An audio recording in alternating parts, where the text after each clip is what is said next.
getting ready for these presentations and the campaign itself, it occurred to me that it would be interesting for me to know something about my opponent who has not served the city at all. And I was looking forward to hearing what he was going to do, what his campaign was going to be tonight. But alas, he's not here.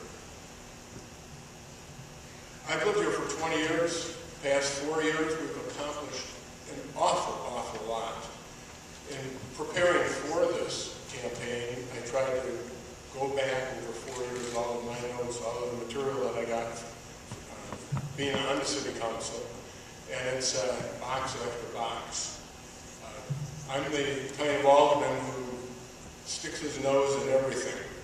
I'm not afraid of doing hard work. I'm semi-retired. And what I've been able to do is take my assignment of being the alderman focused on water, sewer, and drainage problems and apply that in a very meaningful fashion. Again, what sets me apart from my opponent is that I have the experience. I think it's a general consensus that I've been a good alderman, conscientious, hardworking, willing to listen to people, soliciting the opinions of others as well. Among the things that I had a huge list that I was going to bring, and I thought, well, let's try to cut it down a little bit. What I've accomplished so far is I've been fiscally conservative, attempted to control costs by scrutinizing everything that came before the city council. Trying to make sure that we're going to make good quality decisions, and we have. I've challenged and eliminated the $5,000 subsidy for new $400,000 homes. When it was first introduced, I asked, how will the proponents of this know that it works?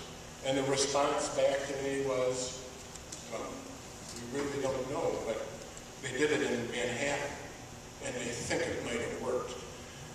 We finally got rid of it, saving an expenditure that could have accounted easily to about $500,000. As it was, we lost over $200,000. There was a question about whether or not we would be able to use developers to help us with our development process, have them pay for some of the items rather than have the burden go only to the taxpayer. One of the things that I was criticized for was asking for the donation of a 1-acre plot for a possible well on the north side of town, in what we call the ML Realty. They granted it, very willing to do so.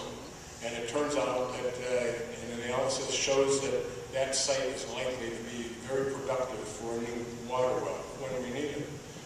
I pushed for fiscal transparency by insisting that the city checkbook go online so that when you are interested in finding out what has happened, who got what money for what, you can look at it just as if it were your own checkbook. And in fact, it kind of is your own checkbook. Consistently fought to lower the increased water and sewer rates. We've been frustrated in that what we needed was a majority of 6 people, not 5, the simple majority that we had to have 6 to overcome the mayor's veto. That's been a problem.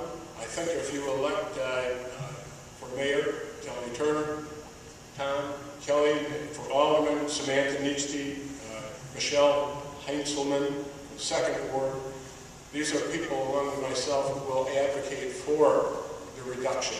Hopefully we will have that 6-member majority that will allow us to do what we know can be done.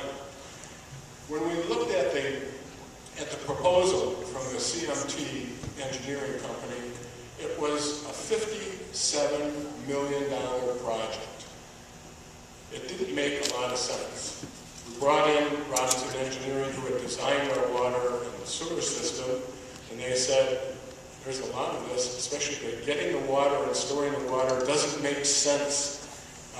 We can do it with a minimal expense expenditure. And in fact, rather than spending $25 million for getting the water and storing it, it's $280,000. We've had a surplus of water. Right now, it's very clear that we have more than enough water for an additional 350 to 370 new homes. That's a pretty significant feature, especially when some of the other folks who are not here tonight had advocated that all hell would break loose, we wouldn't have enough water, we wouldn't have enough water pressure, we'd have to have boil orders. In the event we had a fire, who knows what would happen. Well, there's plenty of water.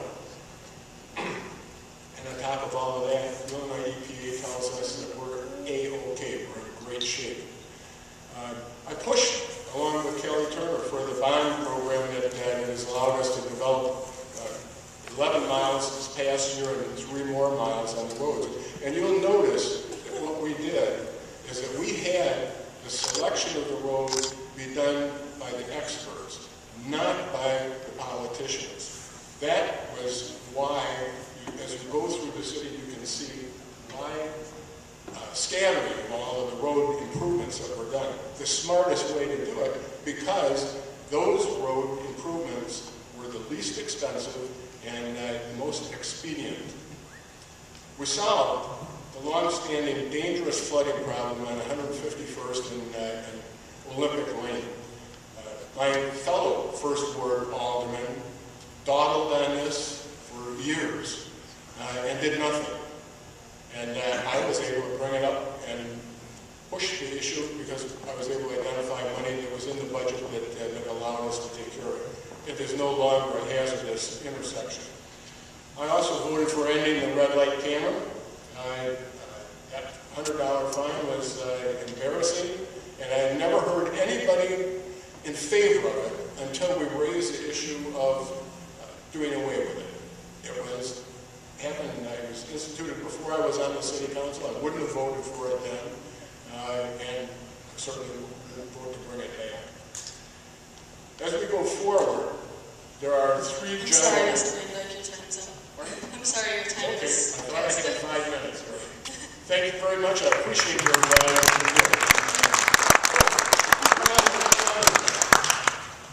I thought I would show you this now. Before all of them are stolen.